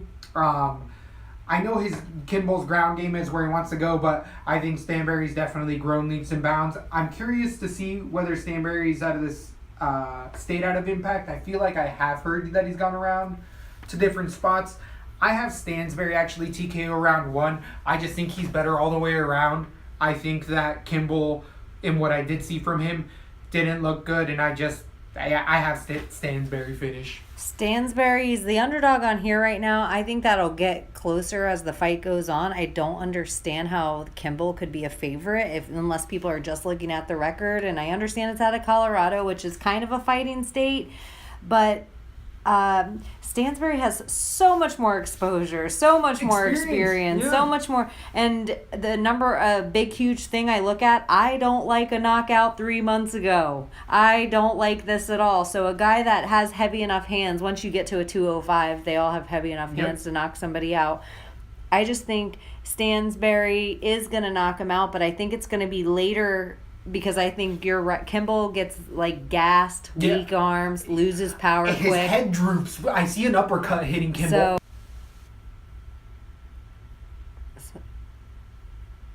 Technical difficulty. Okay, we're back. But I just really think Stansberry, it'll all come together for him. It's now or never for him age-wise. And I do think he's put in the work. I do think he's put in the time. He seems like an every other fighter right now, so we'll get the good side of him. When you can go into decision at these heavier weights, I always like that with a guy. We don't see that for Kimball at all. Exactly. So a guy can be a knockout artist for 4 fights, but then if he's never been into the second round and has no cardio for that because he's relying on the punches, you can't do that in the UFC. Right. You can't rely on the punches in the first round. So I think this is a weird underdog, but I totally agree with you. I just have Stansberry KO round 2 right now. Wow, this is an interesting night. I mean, definitely if the last fight night, it was really hard to make some bets because so many favorites were such a decided favorite. This is really giving us variety where there's real options here. I think we're making really good point of views. And again, we're getting this early to you guys. This is going to be at the beginning of the week. Nobody else has been talking about these fights because lines aren't even out. We're essentially bringing it right hot off the press to you guys. Moving on to the next fight, though, we have a lightweight bout between Clay Guida versus Eric Koch. I mean, Clay the Caveman Guida, we know what we're getting from him. Geico, good insurance, and a good healthcare plan. And Eric Koch has been a little chinny for a while. Clay Guida, ever wrestler, been an alpha male, traveled around. He's at Elevation Fight Team now. You know what you're getting. Takedown City, Takedown City, Takedown City. Limited striking, cardio for days. He's always been known to be a hairy gerbil that can go 5 rounds if he ever needed to. His last loss ran to Brian T. City Ortega via TKO. Ortega really did put it on him. It was one of the few times that Clay Guida's ever been finished. The only time he's ever been finished by a TKO. I believe he was hurt with elbows a lot in that fight. And I think that that's a good fight to look at, where Clay Guida's toughness was one of his biggest attributes, and it's just not there for him anymore. He's been fighting for so long that those punches accumulate. He can't just walk through them and keep going for the takedown. Now they hurt him and sit him down. And I think that Koch has had a rough streak, but he's the much younger guy, has not as much experience as Clay Guida, but it's top-notch competition. Eric Koch came in with really high credentials and almost was out of the UFC for a bit, and has luckily come back and won. He's looking a lot better, but his chin is his biggest scariest factor for Eric Koch. Is he gets put down very, very easily. So even though Clay Guida doesn't have a lot of power, Clay Guida does have the angles and cardio to be able to put a punch on him in the 3rd round and sit Koch down and get submitted. And Clay Guida can do that, but I am going to give it to Eric Koch. I think he's better just all the way around, a bit younger, a bit fresher. I think that punch just doesn't come for Clay Guida because he's just lost enough of a step. I got Koch decision. That's how I feel about that fight. I have Koch submission. I think later in the rounds, I think Clay Guida's strong. I think all the same things where I could even lean later in the week toward Guida with a knockout. I can see that. It's so crazy. I can see that. He just has so much. I don't like all the space between Koch's matches. I think that tells me he's injured a lot, and then it makes me worried, like, is he taking this fight on the money right now and he's going in injured? Because a lot of fighters have to do that so they can keep training. It's sketchy to me. It's a sketchy fight. I know we say stay away from a lot of ones. This is a weird one for me. I totally agree. Koch is way heavy a favorite right now. If he's too heavy of a favorite, I will not pick him on cards. Yeah. If he's if they're close, I'll still pick him if he's a mild favorite. I do have Koch submission later in the rounds. Clay Guida does rely so much on his hands. He just isn't great on the ground, and I'm gonna hope that the knockout that Koch has had, but I mean they're forever ago, like 4 years ago or something. Yeah, it's been a bit. Maybe something in his head, like I believe he moved up in weight. I believe Koch was at 145. He was having issues, and then he's moved up to 155, and he's looked better. But I'm gonna pick Koch submission round 3 right now. Later in the rounds after Clay Guida wears out a little bit. It's a sneaky fight, but that's a fun fight because of the intangibles we are talking about. It can make it for either fighter being hurt, either fighter just, rallying back, and it's going to be a scrap. Both of these guys do tend to get bloody, and any Clay Guida fight's a fun fight with that little caveman, little hairball jumping around everywhere. Moving on to the next fight, we go to the strawweight division with Felice Herring against Justine Kish. We have Esparza fighting, and now we have Herring. They've been BFFs since prior to the shows. For long in their career, they fought on some Cali scene and became friends and have never fought each other since. I think they're open to it, but it has to be for the right amount of money or something that they talk about. So we know what we're getting with Felice Herring. She's an athlete. She's really athletically gifted. Good striker, definitely came in on her Muay Thai credentials, but her submissions as of late have really shown well. She had a decision against Alexis Grasso, which I'm high on Grasso, and Felice Herring finally pulled the trigger, and I remember I picked Grasso and saying if Felice Herring pulls the trigger, Grasso loses his fight, and Felice has finally started to do that. The reason she was losing before wasn't because she was worse than Paige Van Zandt. it was because she wasn't believing in herself. And Herring has since come out and been like, she finally feels like she's got it together. Kish, Russian fighter fighting out of LA out of Black House, which is Anderson Silva's gym. Nogueira brothers. There's a lot of top competition. Dariush might have been out of there for a bit. Kish is a UFC veteran with 2 fights. She definitely beat Nina Asanoff, who is Nunes' fiance. Yeah. And out of ATT. Yeah. And then she also beat Alicia Yoder in a unanimous decision 5 months ago. Yoder didn't look that good. Definitely the Astronaut, though, she has fight. gotten leaps and bounds better since that fight. So the Astronaut that she beat was not the woman we see now in the UFC. I just think that has to be put into. I think that's a good call. Kish is definitely a striker. She uses more of a kickboxing style. She's got good ground transition. She's good on the ground, but I believe she likes to keep her fight striking. With Felice Herring, that's exactly what Felice wants to do. If they do go to the ground, I would give the advantages to Felice, just with everything we've seen from her. She has a good ground game. She just doesn't use it as much as she really should. I have Felice decision. I just see this turning into a kickboxing match, 3 rounds, and it's going to be pitter-patter. I don't see a finish accumulating for either woman either. If there is a finish, I give it to Felice. I have Felice decision as well. The difference, it's so crazy even that you say that her and Carla are best friends, because Felice has done everything right since the Tough House. She was not one of the best girls in that house by any means. Carla was at the top the whole time, and we've just seen a steady decline. I think this Felice beats this Carla now. I think Felice has become so much a better fighter, and she's really impressed me. I've bet against her a few times of late, and I just really see her coming into her own and everything clicking. She puts her heart in there. She puts her head in there when she's fighting. I like Kish. I think Kish is one to watch. I think Kish is a little more one-dimensional right now. I think Felice does have the experience inside the octagon with the top caliber fighters, being in the Tough House. I think she's been in the ring with women of so many different disciplines at this point that she is coming into her own. She could be somebody that we see fighting that top echelon ladies. She has the heart for it. She has the grit for it. Unless Felice gets hit in the body, and I think she could finish this by submission. That's a big reason. I would Felice? I think I could see that. I would be more likely to bet on this woman's card than some of the other fights on this. I feel like I will probably have Herring on a few of my DraftKings.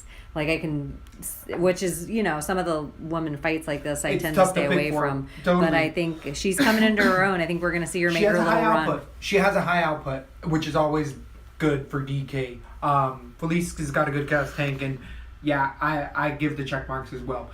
Fun fight, actually fun fight.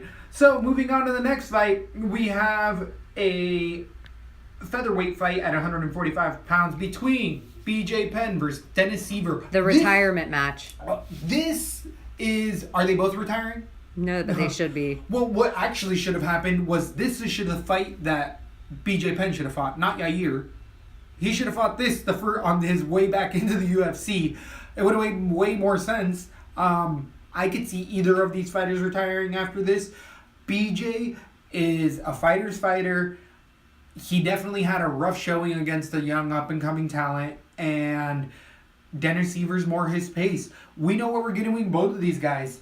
Okay striking for BJ Penn with horrible cardio, slower power, and amazing ground game. Dennis Seaver is the spinning kickboxer. He's got spinning heel kicks, spinning head kicks, spinning back fists, okay takedown defense, and okay ground game. If this goes to the ground at all, BJ Penn wins it. That's what's going to happen. But if Dennis Sr. keeps his standing, the way that BJ took those shots and looked so incredibly stunned, if Dennis Seaver comes out kicking as hard as he can and stuns BJ Penn, this could be another 15-second fight. I feel like we've seen a bit more out of Dennis Seaver as of late. He does have 2 losses in a row against Conor McGregor 2 years ago. And then he lost a decision to Kejawari. I would say Kejawari looks like a higher competition than BJ Penn even right now. So, BJ Penn has lost his last 4 in a row, and these are top level fighters he's fighting. They're not nobodies, so it's not like he's just going in there and falling over. But Unless he's fighting the answer.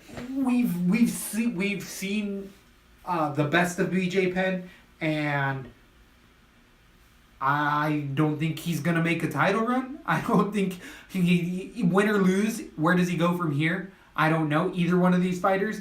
Who does Dennis Seaver fight after he beats somebody who just lost 5 in a row? Like, who do you pick? A newer guy? I am gonna pick Dennis Seaver decision, and I had BJ Penn up until right now. I talked myself out of it. I feel like Dennis Seaver could keep it standing, use those spinning kicks to the body, and BJ Penn doesn't have it anymore. He just doesn't. Dennis Seaver showed me a little bit more in his recent fights.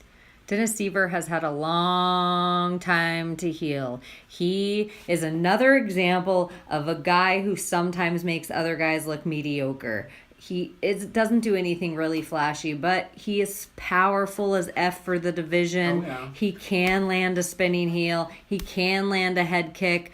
BJ Penn was knocked out 4 months ago by a hype train. I love Yair. I definitely think he's UFC caliber, and he's obviously better than BJ Penn, but I'm not high on Yair like the rest of UFC fans are. I don't think he's the next coming of Christ. The knockout by Frankie Edgar, it seems I can see that happening here. I can see a grind and pound. I just see a finish for Seaver. Wow. I think BJ Penn should not be in the ring anymore. 4 months ago, he was knocked out. 4 months ago, and he is almost 40 years old. There's a difference. I think 4 months is too short regardless. But Dennis Seaver's had like a year to heal. They are the same age, but I think that layoff that BJ Penn had in between fights, it's hard. Everybody that I know, the older they get, the harder it is to get into shape, and then the harder it is to stay in shape. And we've known for a long time that BJ has done camps and said, I'm never doing that again. We saw the best BJ Penn ever, but he himself said, sorry, not going to do it anymore. And he's not won any fights since then. So, whether maybe he needs to look into the SUGs and subs and all those submission tournaments. Agree. But Brilliant. no more striking. No more striking. BJ Penn. Like, you can do it other ways. You can make fans a like career. him enough that he can have a career outside the ring. Yeah, exactly. I totally agree. So if you're listening, BJ, just start doing them submission onlys, no striking bouts. I think both men definitely definitely should retire after this. We're watching both men cut weight again. Can Dennis Seaver even make this weight anymore? I don't know. The whole thing's going to be interesting, but I just don't see how you can put a bet on BJ Penn at this point. This is the weird thing. I think this fight, to the UFC's eyes, is a feed me so they could have BJ Penn have a win. That's what I really think they're setting this up as, and I don't think Dennis Seaver's going to go out like that. Yeah, I agree. I think Devin Seaver is still a competitor, and even if he's never just looked completely stunned and shocked Something out there. cool that I heard, and I just thought it was super, it just says a lot about the team, and just because you said Conor McGregor with the Dennis Seaver knockout, Lobov turned down a fight so that he could be there for Conor for the Floyd fight. Yeah, he turned down a UFC fight. Yeah.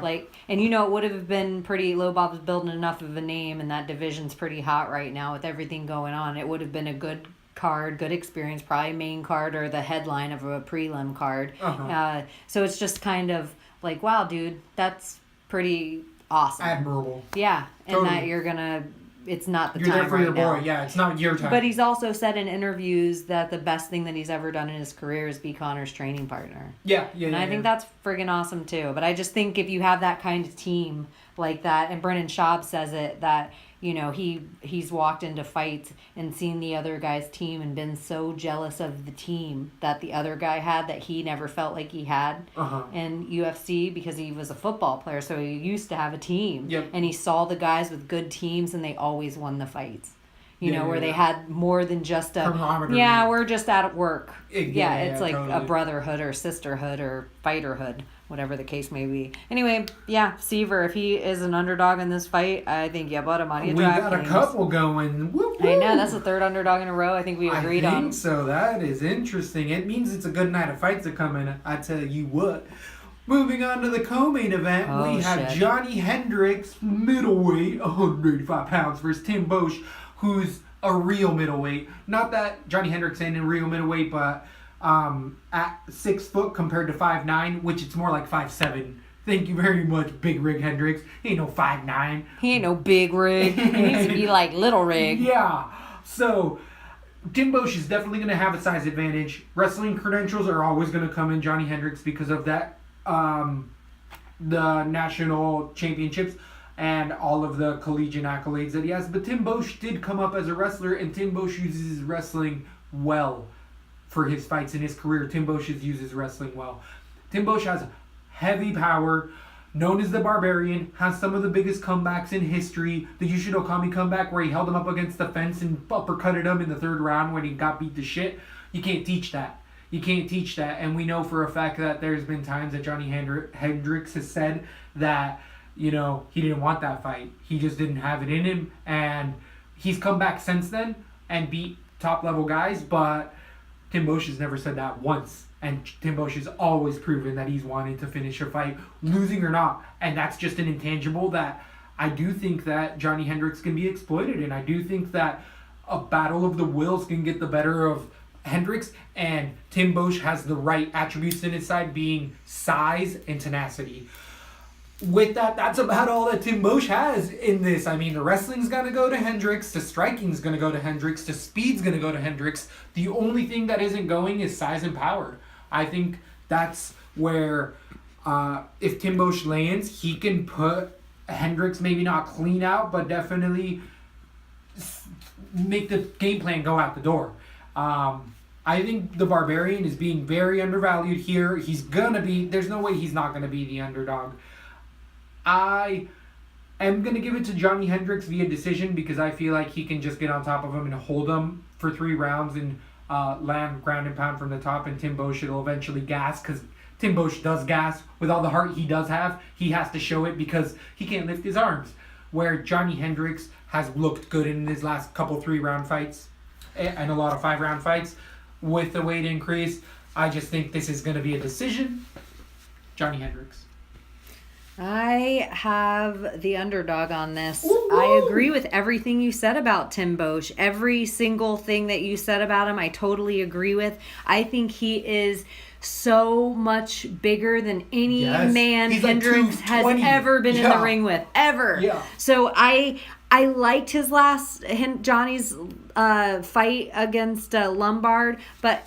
Lombard short too. And little, stocky, Yep. very similar build to a lot of the smaller guys he was already fighting. Tim Bosch is a monster. Yeah. I think he's strong. I think he has decent takedown defense. So I think when Johnny does have good single legs and ways to get big guys off their, but the grind is going to be so wearing on Yep. Hendricks, and he doesn't have good cardio either, even with the cutting less weight. I just think Bosch is a real gorilla at this weight class. If Johnny gets through this Tim Bosch, we might see Big Rig take a run at this division, like a real serious run. If he, even a decision victory on this is because it's such a bigger man. I think Tim Bosch is big for this weight class in general. So for a guy that's little like Johnny, but we're also seeing the first Big Rig that's had a chance to build muscle out of some of that weight he was carrying around or the extra weight he was putting on. I really like Johnny Hendricks. I always pick him. Neither man's been knocked out for over a year, so I'm not really worried about that. Tim Bosch has just fought better caliber of fighters at this weight. And bigger guys as well. Like Huge. he's come in undersized where is a big fucking guy for the division.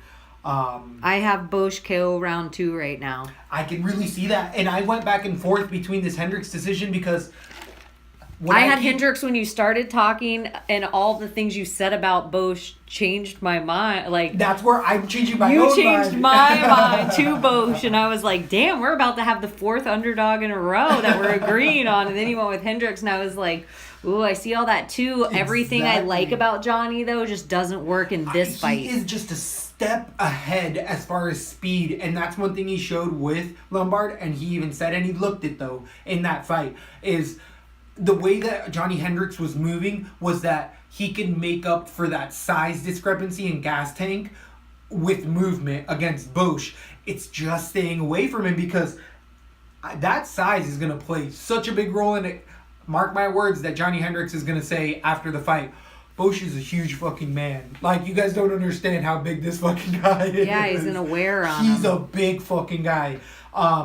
It's going to be a really fun fight. It's going to be fireworks either way. Bosch has... And Bosch is a tall guy, too. Yeah. He's not little He's in not any way, small shape, or at form. all. And And he's in good shape. He has a little bit of a gut, but his he's in... gas tank is one thing that definitely... Which it's not... Johnny That's Hendricks- not Johnny Hendricks' strength, though.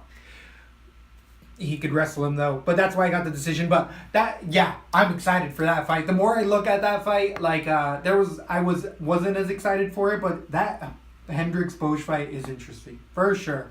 So moving on to the main event, finally made it. We have Michael Mama's Boy Chiesa versus Kevin Lee, the Woodstock reject. Did you see that horrible dress that Kevin Lee was wearing?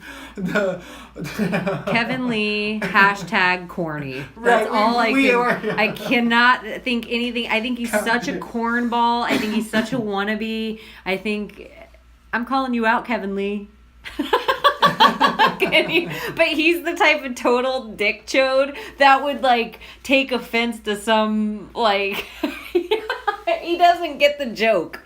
He doesn't get it, and I don't know. He's trying too fucking hard. He's doing a lot of airtime with MMA Junkie and Ariel, and he's making a real push to keep himself in the game. There's a couple of these fighters. Big Rig's doing it, but these fighters are calling in even when they don't have a fight coming up because they're starting to realize the more people listen to me and follow my Twitter, the more money I'm making in the bank. The more sponsors want to pick me up. This all matters. Kevin Lee is doing that, and they didn't get fined for that little scuffle they had on the ring, and there is now a level of interest that's there because of the prior brawl, and it feels like it's a real I don't care if they pay me or not.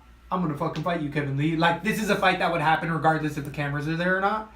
And that's what really makes me excited because, these guys are going to give it their all. Michael Chiesa, though, doesn't ever have trouble bringing it. Multiple fight of the night winner. Michael Chiesa has been on the show. He's only lost to the top echelon of fighters. I mean, his last loss is to Joe Lozon, and that was a cut. It wasn't that he lost that. It was they were both throwing elbows standing at each other. And do you remember Chiesa had Yeah, gnarly. super gnarly. Yeah. But there's been other fights that they would have let go on for a little while with that cut. They would have put some schmutz in it and carried. If it was a Connor cut like that. Yeah, I would totally agree. With Chiesa, I've been on the Chiesa bandwagon for a long, long time. As much as I've been on the Kevin Lee, I think these are both up and coming stars. I think that this is totally a great main event. Interesting all the way around. Kevin Lee has great wrestling credentials. That's what he came in with, was wrestling. Chiesa also came out of the Washington wrestling scene. Chiesa has turned more into a submission specialist by being incredibly creative and tenacious on the ground, where Kevin Lee has used his wrestling to get more of the ground and pound position, and he's more of the power, brute force. Chiesa can meet people with brute force, but he has more crafty ways of getting guys out of there in the submissions and elbows. Chiesa loves to use his elbows. He cuts every single fight he's in. He cuts his opponent. Kevin Lee is, though, a cyborg. I mean, he is a very athletic fighter. His gas tank was one of his biggest things, and he's really gotten that under control. Michael Chiesa's always had a great gas tank. This fight can go everywhere. The knockout power I give to Kevin Lee. Kevin Lee can land a knee or an overhand right or a straight punch that can knock Michael Chiesa clear out. With that, Michael Chiesa can submit and knock out. Kevin Lee, but it would be more like elbows from the ground or inside the clinch. It wouldn't be a standing strike where Kevin Lee can jump into a position and finish you, where Lee Chiesa drags you down, gets you somewhere, and then elbows you into submission or submission. So I give the more outs to Chiesa. I feel like there's more avenues for him to win, but he has to be careful in there. Lee does pack power in his punches. And Kevin Lee has beat some really young up-and-coming guys. Trinaldo, he showed a lot of adversity. The Russian Muryastev, he showed his wrestling was up to par. Jake Matthews was a big win for him. His last loss being to Santos with a TKO. I think that one was short. That was a weird stoppage. I don't think he was really out. But he also moved up from weight to that. I think he was at 145er at the time. Now at 55. Again, I give the more avenues to Chiesa. I think that even if Lee does hurt Chiesa and it goes to the ground, Chiesa's going to end up locking something up on the ground, and I give it a submission round 3. Michael Chiesa, this is going to be a barn burner, though. This is really close to call. I could switch to Lee any other day, but I am leaning Chiesa off the top. I am Chiesa submission round 2 right now. I really don't think I'll lean toward Lee at all in this. I like Chiesa's rubber guard. Chiesa isn't chinny. So I like all Lee's strengths.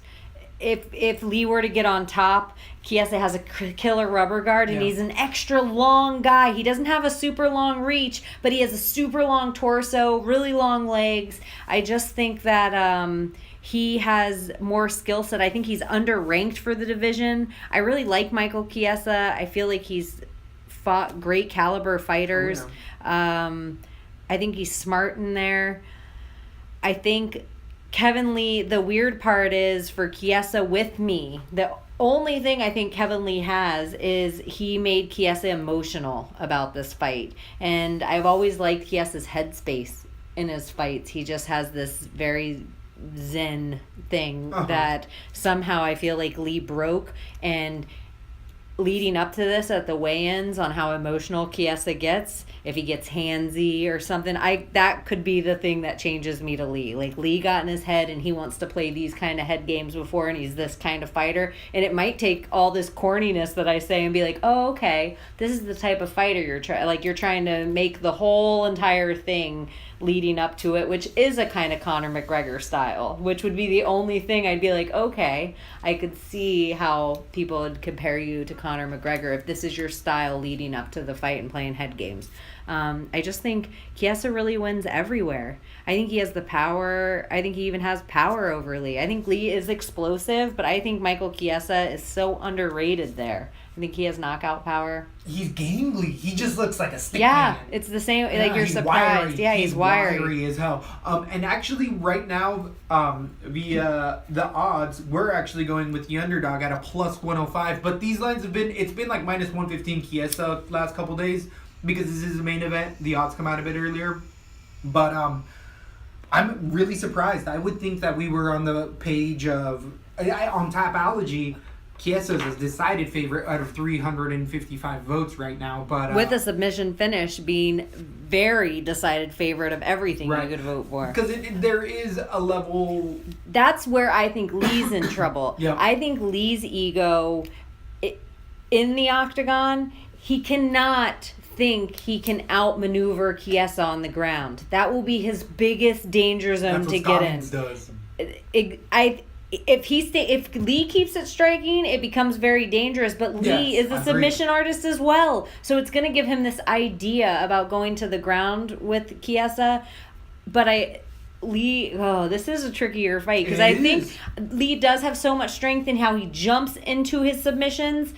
That could be dangerous for a guy like Chiesa, where I could see him pissed getting a quick submission off. If it gets you, it gets you. It doesn't matter. So I feel like Lee could get one in the first round where it's that quick, fast submission. But I don't know if their egos. This fight has become so emotional. Lee is not a chump by any means whatsoever. This is definitely a main event worthy of a fight because these both. It doesn't go 5 rounds. That's my prediction. This fight does not go 5 rounds. This is one of the fights that I wanted to go long because both of these guys have such good credentials. It only shows It's going to be so fast. It's going to be such a great fight. It's a fast-paced fight. This is an underrated fight altogether. Yeah, it's the main event. I've been really excited for this just because I've been such a Chiesa bandwagoner. I don't think I've ever picked against him.